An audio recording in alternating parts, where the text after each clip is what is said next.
প্রিয় দর্শক শ্রোতাবৃন্দ, আসসালামু আলাইকুম। আশা করছি সকলে ভালো আছেন। স্টক ট্রেড সিক্রেট চ্যানেলের পক্ষ থেকে আপনাদের স্বাগত জানাই। আমি আজকের ভিডিওতে টপ গেইনার নিয়ে আলোচনা করব। আজকে যে সকল স্টক গেইনারের তালিকায় 1 থেকে 10-এর মধ্যে ছিল, সেগুলি আসলে কোন ক্যাটাগরির স্টক, সেগুলি কি ধরনের স্টক, সেটা নিয়ে আলোচনা করব এবং ইন্ডেক্স নিয়ে সামান্য একটু আলোচনা করব। তাহলে ভিডিওটা যদি দেখেন, তাহলে আজকের যে স্টকগুলি সবচেয়ে বেশি গেইন করেছে অর্থাৎ প্রাইসের দিক থেকে, সেই স্টকগুলি প্রাইসগত দিক থেকে কি অবস্থায় আছে এবং আগামী দিনগুলোতে কেমন হবে সে সম্পর্কে একটা ভালো ধারণা আশা করছি যে পাবেন। তাহলে সূচক দিয়ে যদি আমার আলোচনা শুরু করি, বেশ কয়েকটা ট্রেন্ড লাইন একে আমি এর আগেও বেশ কয়েকবার সূচকের আলোচনা করেছি, সেখান থেকে আপনারা দেখে নেবেন।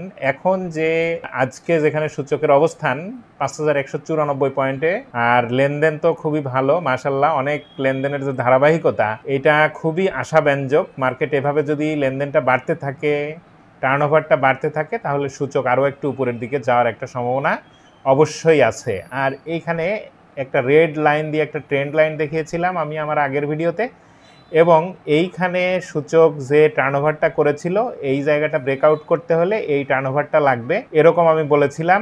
এই লেভেলের উপরে, অর্থাৎ এই লেভেলটা কত, 5240, এর উপরে যদি সূচক আগামী দিনে ক্লোজ করতে পারে, তাহলে সেটা মার্কেটের জন্য খুবই ভালো হবে।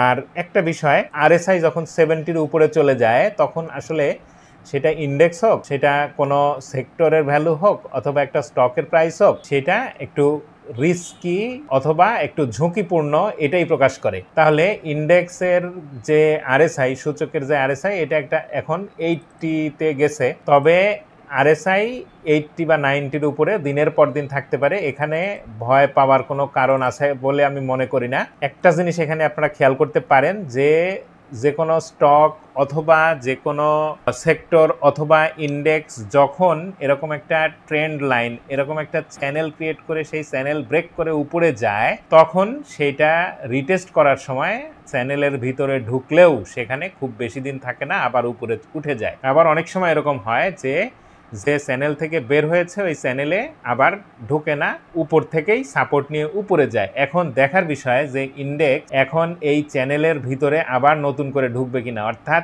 5120-এর নিচে যদি কারেকশনেও আসে, নামবে কিনা সেটা দেখার বিষয়। যদি 5120-এর নিচে না নামে এবং 5240-এর উপরে মার্কেটের ক্লোজিং হয়, তাহলে সেটা মার্কেটের জন্য অবশ্যই ভালো। আর আমার চ্যানেলে বেশ কয়েকটা ভিডিও আমি এর আগে দিয়েছিলাম যে সূচক বুলরানে যাচ্ছে কিনা, এবং বুলরানে গেলে আমরা কিভাবে বুঝবো যে এটা সূচকের বুলরান, আমার চ্যানেলের ভিডিও থেকে সেগুলি আপনারা দেখে নিতে পারেন। তাহলে কোন পর্যন্ত সূচক গেলে এবং কোন চ্যানেলটা ব্রেক করলে সূচক বুলরান হবে, সেটা সম্বন্ধে আপনারা একটা ভালো ধারণা পাবেন।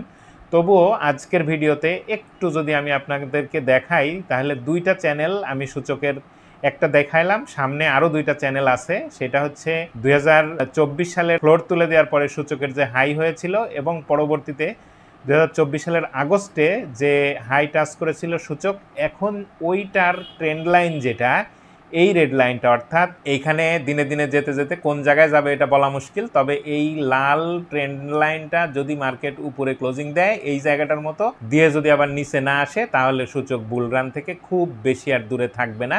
আর বুলরানের জন্য, বুলরান আমরা কিভাবে বুঝবো সেইটা যদি আমরা একটু চিন্তা করি, তাহলে 2021 সালে সূচকের যে হাইটা হয়েছিল 7450, এইখান থেকে সূচক তার উপরে তো যেতে পারেনি, এই যে লোয়ার ট্রেন্ড ছিল সেই ট্রেন্ডটা ব্রেক করে সূচক উপরে যাওয়ার জন্য একটা ইঙ্গিত দিনে দিনে দিচ্ছে।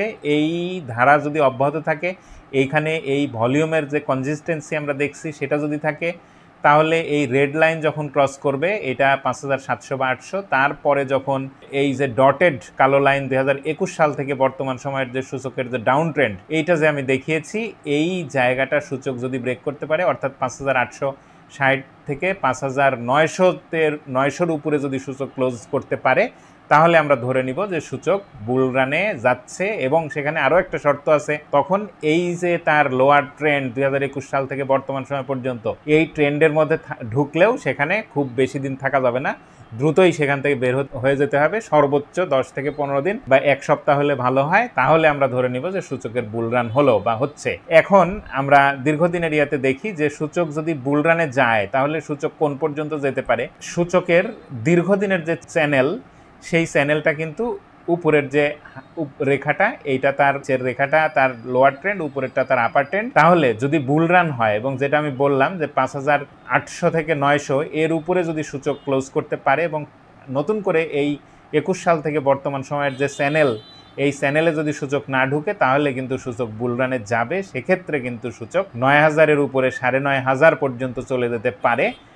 আর আমি বলেছি যে আমার ভিডিওতে আমি আজকের যে স্টকগুলি টপ গেইনার সেগুলি নিয়ে আলোচনা করব। এই কয়েকদিন আগে আমার চ্যানেলে আমি ভিডিও দিয়েছিলাম এই কেপিসিএল নিয়ে, আপনারা একটু দেখতে পারেন সেই ভিডিওতে। আজকে টপ গেইনারের তালিকা থেকে আমি কেপিসিএল এর চার্টে আসলাম। এই কেপিসিএল গত 2 দিন পর পর হল্টেড এবং স্ট্রং বুলিশ। আজকেও হয়তো এটা কেনার সুযোগ দেয় নাই। যারা কিনতে পেরেছেন আমি মনে করি যে তারা ভাগ্যবান। এখান থেকে তারা আগামী দিনেও এই স্টকটা পজিটিভ থাকার একটা সমূহ সম্ভাবনা এখানে আছে। আর এরকম মারুবুজু ক্যান্ডেল ক্রিয়েট করার পরে সেই স্টকটা নিচে নেমে যায়, এরকম সচরাচর হয় না। এখান থেকে উপরে যাওয়ার সম্ভাবনাটা বেশি এই কেপিসিএল। এরপরে আমি আসলাম প্রাইম ফাইন্যান্স। এই প্রাইম ফাইন্যান্স স্টকটাও আজকে মারুবুজু ক্যান্ডেল অনেক বড় ভলিউম করেছে। এইখানে যদি আগামী দিনে এই ভলিউম ধরে রাখতে না পারে তাহলে প্রাইস ধরে রাখতে পারবে না। আর যদি ভলিউমটা ধরে রাখতে পারে তাহলে এখান থেকে প্রাইস উপরের দিকে যাবে। এবং এর যে লোয়ার ট্রেন্ড, এখানে যদি আমি এভাবে করে একটা রেখা দিয়ে দেখাই তাহলে এর লোয়ার ট্রেন্ডটা ব্রেক করে সে উপরে গেছে। এখানে হয়তো সামান্য একটু রিটেস্ট করতে পারে, করে তারপরে আবারও পজিটিভ হতে পারে। সেক্ষেত্রে পজিটিভ হলে এইটা এর দিনে দিনে বোঝা যাবে কত দূর যাবে। তবে এইখানে দেখতে হবে যে আগামীকাল যদি রিটেস্ট না করে ভলিউম ধরে রেখে উপরে যায় তাহলে তো ভালো। আর যদি রিটেস্ট করে এবং নতুন করে যদি এই চ্যানেলে না ঢুকে তাহলে এই প্রাইম ফাইন্যান্সে ভয়ের কোনো কারণ আমি দেখি না। এরপরে মোজাফফর হোসেন স্পিনিং। এই স্পিনিং মিলস নিয়েও আমার চ্যানেলে ভিডিও দিয়েছিলাম, আপনারা হয়তো দেখেছেন। মোজাফফর হোসেন স্পিনিং এটা কিন্তু জেড ক্যাটাগরির স্টক। আর এই স্টকটা আজকে মারুবুজু ক্যান্ডেল এবং গেইনারের তালিকা 9.66% গেইন করেছে। ভলিউমটা যে খুব বেশি হয়েছে সেটা না, এটা যে প্যাটার্নটা এভাবে ক্রিয়েট করছে এটা ইঙ্গিত দিচ্ছে যে এটা 17 টাকা 18 টাকা এই দিকটা পর্যন্ত হয়তো যেতে পারে। আর এই জায়গাটা ব্রেক যদি করতে পারে তাহলে সেক্ষেত্রে উপরে যাওয়ার সম্ভাবনা আরও বাড়বে। এরপরে আইডিএলসি। এই আইডিএলসিও কিন্তু একটা ব্রেকআউট লেভেলে যাচ্ছে। আজকে যে ভলিউমটা হয়েছে এই ভলিউমটা যদি কন্টিনিউ করতে না পারে তাহলে এটার সামনে যে ব্রেকআউট লেভেল চলে যাচ্ছে আস্তে আস্তে, আর 2-3 টাকা বেড়ে একটা ব্রেকআউট লেভেলে যাবে। সেই জায়গা যদি ব্রেকআউট না করতে পারে তাহলে হয়তো একটু কারেকশানে আসতে পারে আইডিএলসি। তবে এই জায়গায় যে ভলিউম করেছে আজকে, আনইউজুয়াল যে ভলিউম, এই ভলিউম যদি আগামী দিন ধরে রাখতে না পারে সেক্ষেত্রে প্রাইস একটু কারেকশানে আসতে পারে। আর দীর্ঘদিনের প্রাইস হিস্ট্রি যদি আমরা দেখি তাহলে অনেক বড় একটা জায়গা, অর্থাৎ 2024 সালের আগস্ট থেকে বর্তমান সময় পর্যন্ত যে প্রাইসের লোয়ার ট্রেন্ড ছিল সেটা ভেঙে তার উপরে প্রাইস ক্লোজ করেছে। তার মানে এটা স্ট্রং বুলিশ একটা অবস্থায় আছে। এরকম একটা মারুবুজু ক্যান্ডেল ক্রিয়েট করার পরে অনেক বেশি কমে যাওয়ার সম্ভাবনা থাকে না। সেক্ষেত্রে সামান্য একটু কমলেও পরবর্তীতে হয়তো এটা বেড়ে যাওয়ার সম্ভাবনাটাই বেশি। এরপরে সাউথ বাংলা এগ্রিকালচারাল ব্যাংক। এই স্টকটা প্রায় বেশ ভালো একটা প্রাইস র্যালি করে।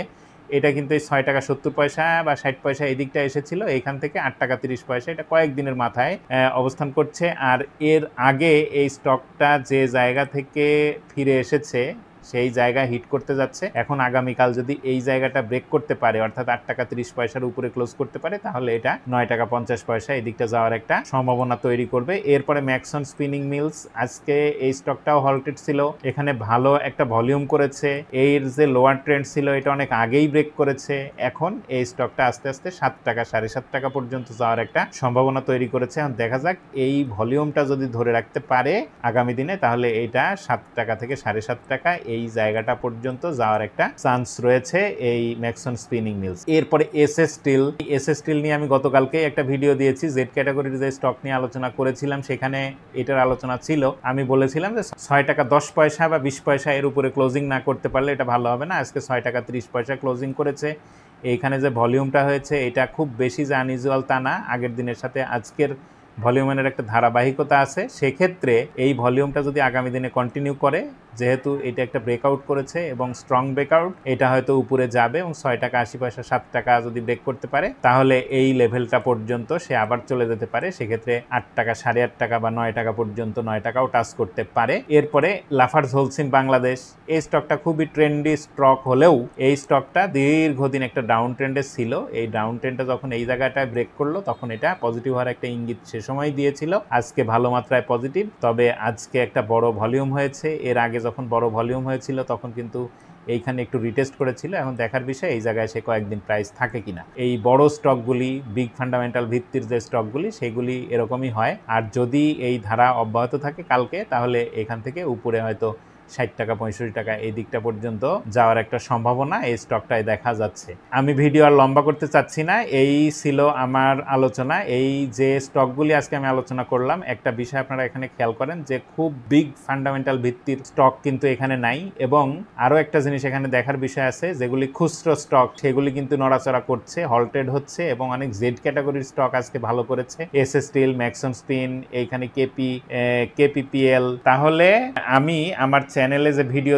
দিয়েছিলাম সেটা যদি আপনাদেরকে একটু বলি, যে জেড লাভারদের জন্য পার্ট 2 স্টপ লস মাথায় রাখবেন, সম্ভাবনা যেখানে ঝুঁকি সেখানে। এখানে SS still, PDL, Fortune shoes, আরো কয়েকটা স্টক নিয়ে আলোচনা করা ছিল। এই ভিডিওটার ডেসক্রিপশন বক্সে সেই স্টকগুলির নাম লেখা আছে, আমার ভিডিওর ডেসক্রিপশন বক্সে গেলে আপনারা পাবেন, সেখান থেকে আপনারা দেখতে পারেন। আর একটা বিষয় আমি আপনাদের সাথে শেয়ার করি, সেটা হচ্ছে গতকালের ভিডিওতে আমি বলেছি যে টেক্সটাইল সেক্টর নিয়ে গত 3 দিন কি 4 দিন আগে আমি একটা ভিডিও দিয়েছিলাম, সেখানে স্পিনিং মিলস গুলো চাঙ্গা কেন, বোনাস, ব্রেক ব্যাংক, সূচকের বড় উত্থানে কাদের হাত, সুবাতাস আর সুবাতাস আলহামদুলিল্লাহ, এ ধরনের থাম্বনেল দিয়ে আমি একটা ভিডিও দিয়েছিলাম। সেখানে স্পিনিং মিলস যতগুলি আছে আমাদের মার্কেটে সবগুলি স্পিনিং মিলস নিয়ে আলোচনা করা ছিল। তাহলে সেই ভিডিওটা যদি আপনারা দেখেন, তাহলে স্পিনিং মিলস সম্বন্ধে প্রাইসটা কি অবস্থায় এখন আছে এবং কোন পর্যন্ত যেতে পারে সে ধরনের একটা ধারণা আপনারা পাবেন আশা করছি। তো এই ছিল আমার আজকের ভিডিও। যদি ভালো লাগে তাহলে অবশ্যই লাইক দিতে পারেন, শেয়ার করতে পারেন এবং কমেন্ট করে জানাতে পারেন আপনার ভালো লাগা মন্দ লাগা।